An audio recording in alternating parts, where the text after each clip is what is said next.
Welcome back. Yesterday, we saw how God created man in his own image and likeness in order to have fellowship with him. In fact, we also saw how God initiated the fellowship by coming to man in the garden.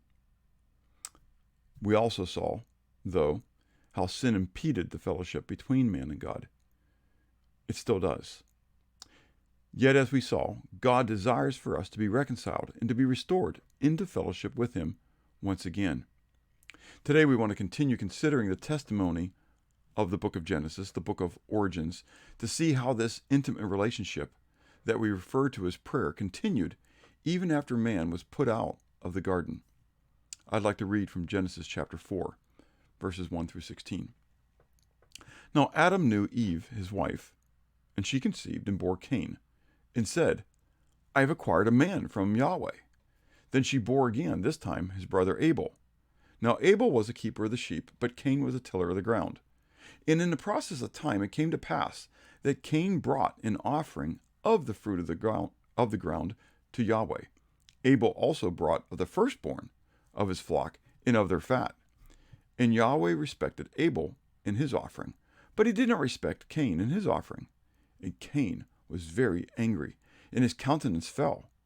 So Yahweh said to Cain, Why are you angry? And why is your countenance fallen? If you do well, will you not be accepted? And if you do not do well, sin lies at the door, and its desire is for you, but you should rule over it. Now Cain talked with Abel his brother, and it came to pass, when they were in the field, that Cain rose up against Abel his brother and killed him.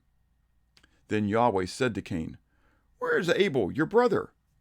And he said, I do not know. Am I my brother's keeper? And Yahweh said, What have you done?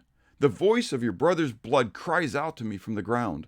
So now you are cursed from the earth, which has opened its mouth to receive your brother's blood from your hand. When you till the ground, it shall no longer yield its strength to you. A fugitive and a vagabond you shall be on the earth. And Cain said to Yahweh, My punishment is greater than I can bear. Surely you have driven me out this day from the face of the ground. I shall be hidden from your face. I shall be a fugitive and a vagabond on the earth, and it will happen that anyone who finds me will kill me. And Yahweh said to him, Therefore, whoever kills Cain, vengeance shall be taken on him sevenfold. And Yahweh set a mark on Cain, lest anyone finding him should kill him. Then Cain went out from the presence of Yahweh, and dwelt in the land of Nod, on the east of Eden.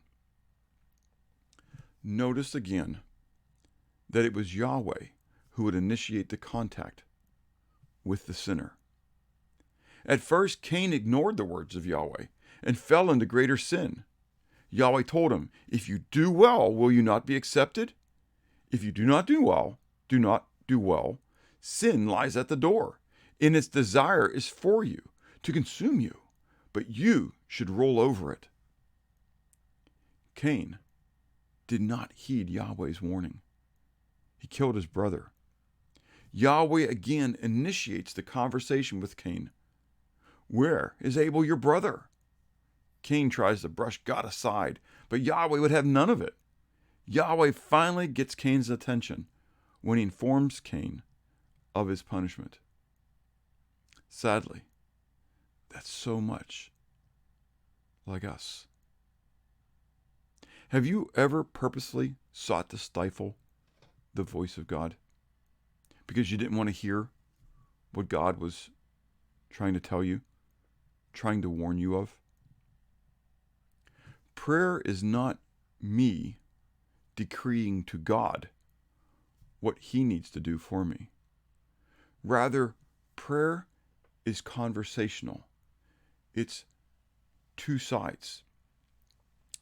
Though God does primarily speak to us through his word today, yet the purpose of the Holy Spirit is to convict the world of righteousness, judgment, and sin, to lead then also the believer into all truth, to remind the believer of the teachings of Christ.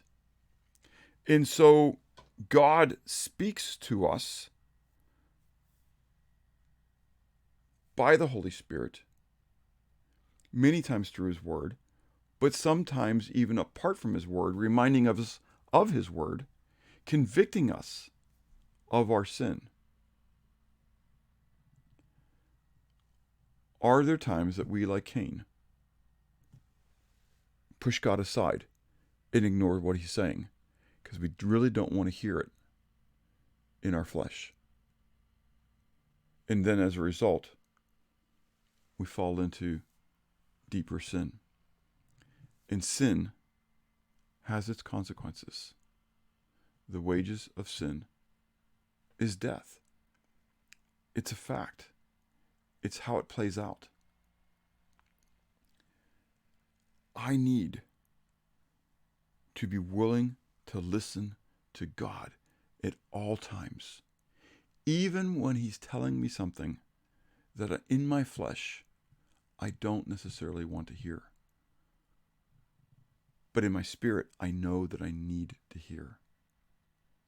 Don't be like Cain, brushing off the voice of God. Rather, be desiring to hear and to heed the truth of God's message in order to magnify and glorify Him, and to live a life of joy, of close proximity and fellowship to God. Take time today to pray, but to listen to the voice of the Lord as well, and have a blessed day.